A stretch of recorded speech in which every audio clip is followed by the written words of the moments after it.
Hello, everybody, and welcome to an episode of Booking Better. So, there's a lot of storylines that need to be rebooked, and today I'm going to be fantasy rebooking the Retribution storyline from 2020. Um, there's a lot of dumb storylines that I didn't like, and there's a lot of good ones I did like. Um,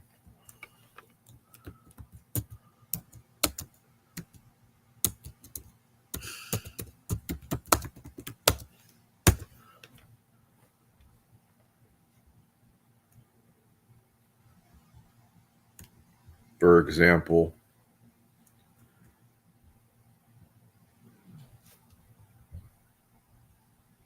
Perry Saturn and Moppy.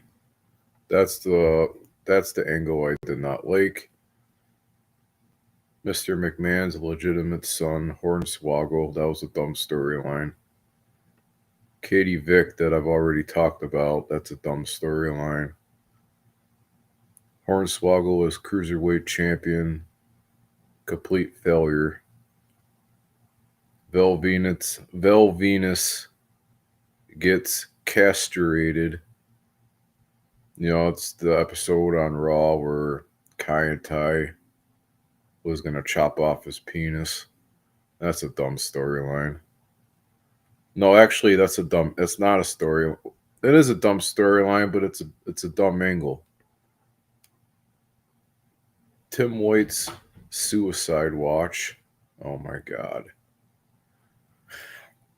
that was terrible. Shane and Vince versus HBK and God. Oh my god, Vince McMahon and his stupid ideas. Mae Young's births a hand. Oh, that's terrible. Zach Gowen. There. I think Hogan wasn't part of that storyline, was he? I think he was because um, he didn't like the Mr. America gimmick, so he put in his notice. Um, Santina Marella. Oh, jeez, yeah. Snitsky kicks a baby. That's dumb. Kane versus Kane. Fake Razor Ramon and fake Diesel. What a complete insult. I don't know if they got sued for that, but Big Boss Man forces El Snow to eat a dog. That's terrible. Vince McMahon explodes. Um, I thought the whole angle was stupid. Him getting into the limo and the limo actually blowing up. That was fucking insane. Um,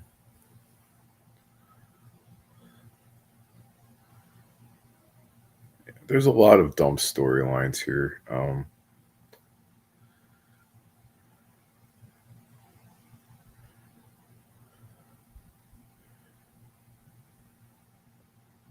The Nominous Raw general manager. Well, I really would have called that dumb because I thought it was a kind of a cool idea, you know, a Nominous Raw general manager. It made fans wondering who is the guy behind the computer. You know, people thought it was Bret Hart. You know, I don't know. So people thought it was Bret Hart as the anonymous general manager. It had many people guessing who was the Raw anonymous general manager. That's what I like about it.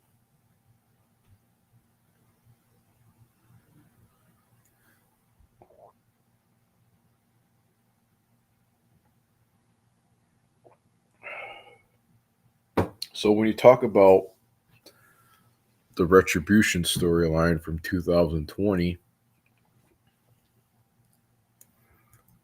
um, so what happened was there was a masked faction that suddenly appeared, claiming to be rebelling against oppressive nature of WWE. The group was unmasked too quickly. They could have waited before they were unmasked. I think they were unmasked way too soon. They were given silly names and flimsy backstories. And they were constantly booked to lose.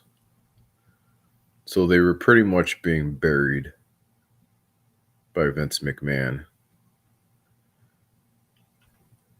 So this is how it could be rebooked. Now, if they decide to do another one, I think this is how they could possibly do it. Let the mystery linger. Let the mystery linger. Keep the members of the faction anonymous for months instead of explaining their motives. Let the actions speak for themselves through chaotic attacks and cryptic promos.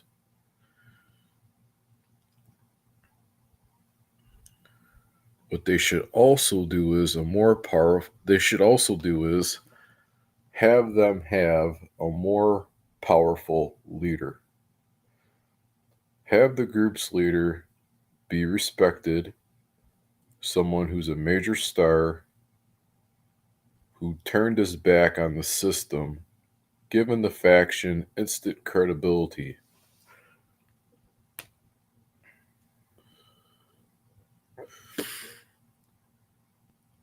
Make them a true threat. The group should have been booked as an unstoppable force in destruction, with its members consistently winning matches against high profile opponents.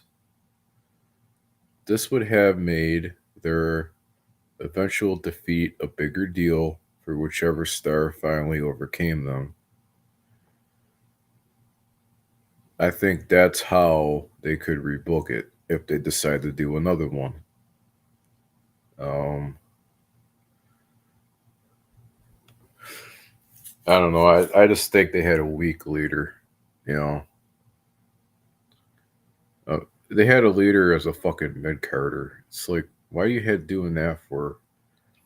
You can have somebody that's a huge star to be their leader. It's like, I don't get it. Um, but